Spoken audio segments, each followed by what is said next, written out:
Treasury, particularly during the time of Des Van Rooyen when he took over for what was a weekend. Mzwandile Mbeje in Johannesburg joins us now straight from the Commission. Mzwandile, we have now had a slight break in proceedings, but detailing, of course, what had happened between Des Van Rooyen and himself, even saying that the former minister didn't even shake his hand when he tried to congratulate him. Clearly, the message there from Lungisa Fuzile is that the former minister didn't really take too well to the department. Absolutely, Arabile. Astonishing details coming from the former DG of the Treasury.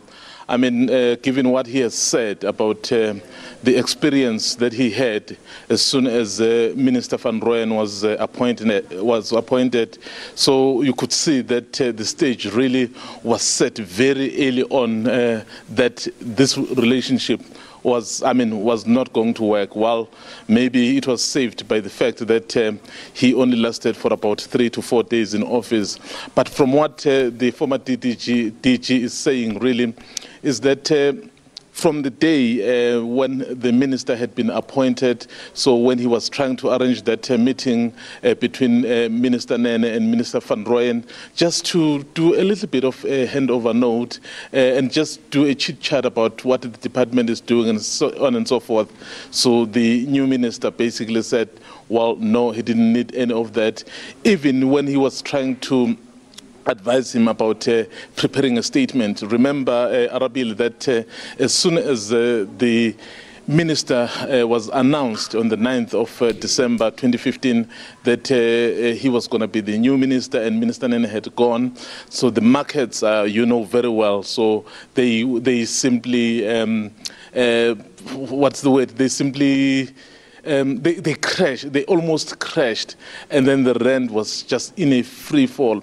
So basically making it a point that there needed to be some sort of assurance from the new man in charge as to what is it that he was going to do. I mean, the former DG was even alluding to the fact that so the new minister needed to assure the markets that there was still going to be policy certainty and everything was going to be basically all right. But given the kind of animosity that perhaps prevailed, even though he did not know why it was there, so those things didn't really happen.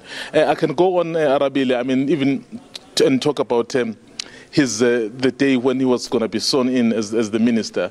So where he basically said when he arrived at the union buildings, he found someone who introduced himself as Mohammed Bobat as the special advisor to the minister.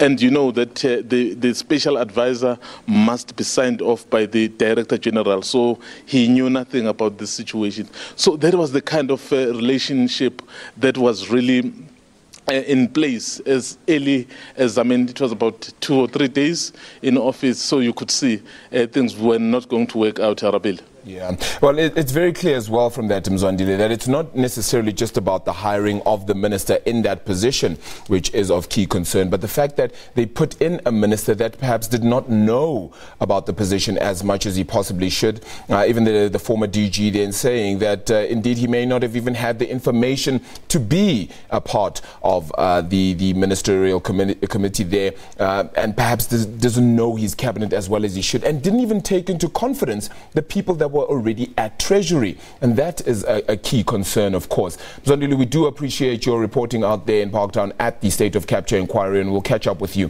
a little bit later on. Do appreciate it there as well.